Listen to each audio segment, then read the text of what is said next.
You are out of your mind! Bingo! Yell! Come on, Jack! Free up the little guy. Let him flap in the breeze. Chick, chick, boom, chick, chick, chick, boom, chick, chick, boom, chick, chick, chick, boom. Dear Dave, Eggers Fulcher-Resh, this is Jerome at home in the loft, and today... The lunatics have taken over the asylum. It's 5 great films set in psychiatric hospitals, a topic chosen because I'm currently appearing in the Physicists on the West London stage, a play set entirely in a lunatic asylum. Now the parameters for the 5 are it's that the films have to be set mainly in a lunatic asylum and be about psychiatry, which means I'm afraid that we do have to rule out memorable sequences in films that are not about lunatic asylums. Linda Hamilton as Sarah Connor and Earl Bowen as Dr. Silberman in Terminator 2 Judgment Day, for instance. Or Brad Pitt's Oscar-nominated turn opposite Bruce Willis in Terry Gilliam's 12 Monkeys, both primarily science fiction extinction movies. I'm not saying you're not mentally ill, for all I know you're crazy as a loon. And also anything like the scenes between Anthony Hopkins and Jodie Foster that earned them both Oscars in The Silence of the Lambs, as it is primarily a serial killer movie and also a facility for the criminally insane rather than a lunatic asylum. Annoyingly, these parameters also rule out a favourite of mine that would have immediately made my second slot, namely the 1976 film Sybil, starring the wonderful Joanne Woodward as Dr. Wilbur and Sally Field as Sybil Dorset, a young woman with acute dissociative identity disorder. The people, they're everywhere. They're everywhere.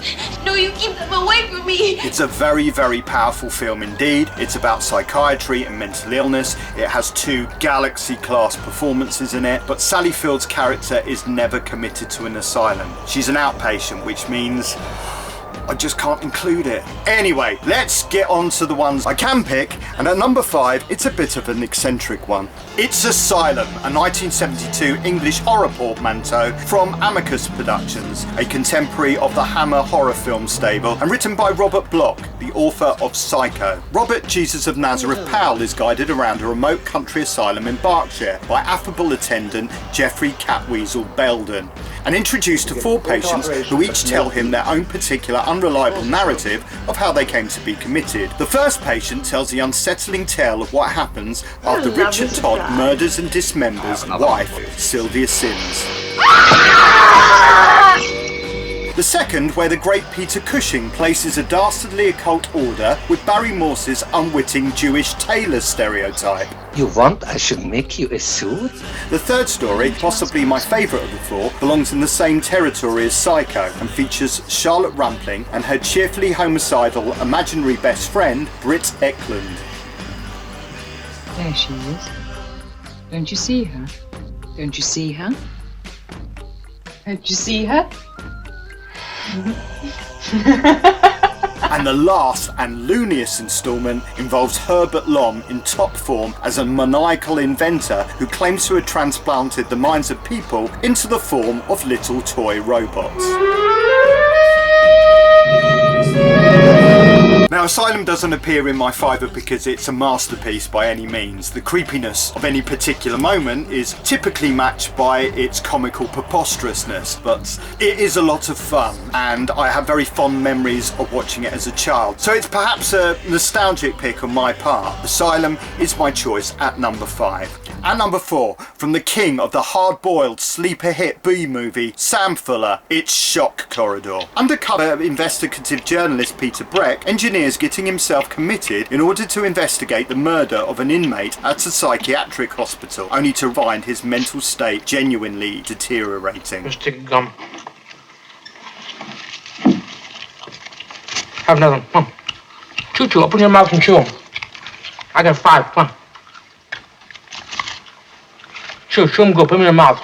Constance Towers plays his anguished girlfriend, and James Bess, later of the Dukes of Hazzard fame, features as a shell-shocked Korean War veteran who believes he's Confederate Civil War General Jeb Stuart. But Harry Rhodes somewhat steals the show as a black inmate who believes that he's a prominent member of the Ku Klux Klan. He permits a black boy to play with white musicians. Imagine a black boy. Oh, they're all right as entertainers, but Let's get him before he marries my daughter. It's unsubtle, lurid stuff as you'd expect from Sam Fuller, but it still works really well with a visceral, feverish pace and lack of compromise, which still packs a powerful punch.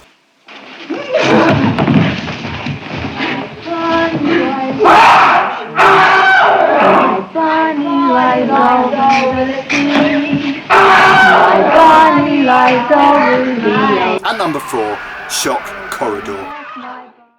At number 3, it's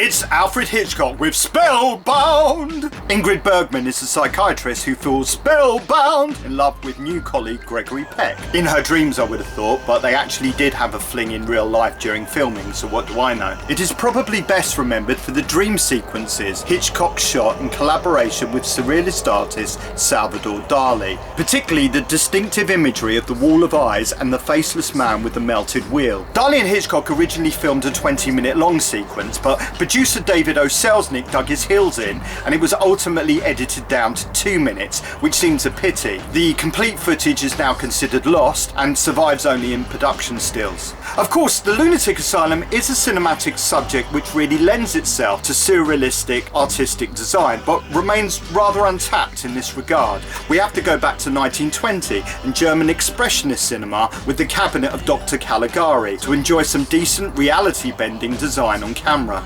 Aside from this, Spellbound is simply a very strong film. What Hitchcock seems to be particularly good at for me is using naturalistic dialogue to create very vivid, supporting and walk-on characters which feel developed. From John Emery as a smooth-talking colleague, I'm afraid I'm boring you. Bill Goodwin as an amiable hotel detective. I'm really amazed. I hit it, huh? But how could you tell? Well, I'm a kind of a psychologist. You know, you gotta be in my line. Or Rhonda Fleming as a psychotic patient. Sank my teeth into his moustache. Michael Chekhov, nephew of the playwright Anton Chekhov and protege of the theatre practitioner Konstantin Stanislavski, was Oscar nominated for his performance as Ingrid Bergman's eccentric old mentor, a sort of Mr. Miyagi of psychiatry. You are a fine one to talk. You got amnesia and you got a guilt complex. You don't know if you are coming or going from someplace. But Freud is hooey. This you know. Wax on, wax off, wax on, hat, wax off. Spellbound is my choice at number 3. At number 2, it's a tearjerker, Penny Marshall's Awakenings. The terrific Robin Williams plays a doctor closely based on real-life British neurologist Oliver Sacks, who, while working in a New York sanatorium in the late 1960s, made a significant breakthrough with a group of catatonic patients, ultimately succeeding in temporarily waking them up after 3 decades in a catatonic state. Julie Kavner plays a supportive nurse, while Alice Drummond, Judith Malina and the great Robert De Niro are among the patients who are awakened. Ultimately, the patients build up an immunity to levodopa, the experimental drug by which Sacks was able to revive them, and they very sadly and very quickly deteriorate until tragically returning to the catatonic condition they started in. It's a sometimes uncomfortably emotional film. The sentimental aspect is probably needed to offset the profound melancholy of the story, and this is perhaps why it hasn't quite had the recognition that it really deserves. However, highly successful commercially and critically on release, Awakenings remains highly accessible and compelling to watch. De Niro in particular doesn't shy away from portraying the most unsightly mental and physical ravages of his changing condition, and the real-life Sacks complemented the great actor's ability to feel his way into being uncannily Parkinsonian, as you get a sense of in this clip featuring Penelope Ann Miller as his all-too-brief potential romantic interest. I would also recommend checking out Oliver Sacks' original memoirs recounting the story, also called Awakenings, as well as some of his other writings on unusual neurological conditions, especially The Man Who Mistook His Wife for a Hat. My number 2, it's Awakenings. So, my number 1 Lunatic Asylum movie, well, it was inescapable, wasn't it?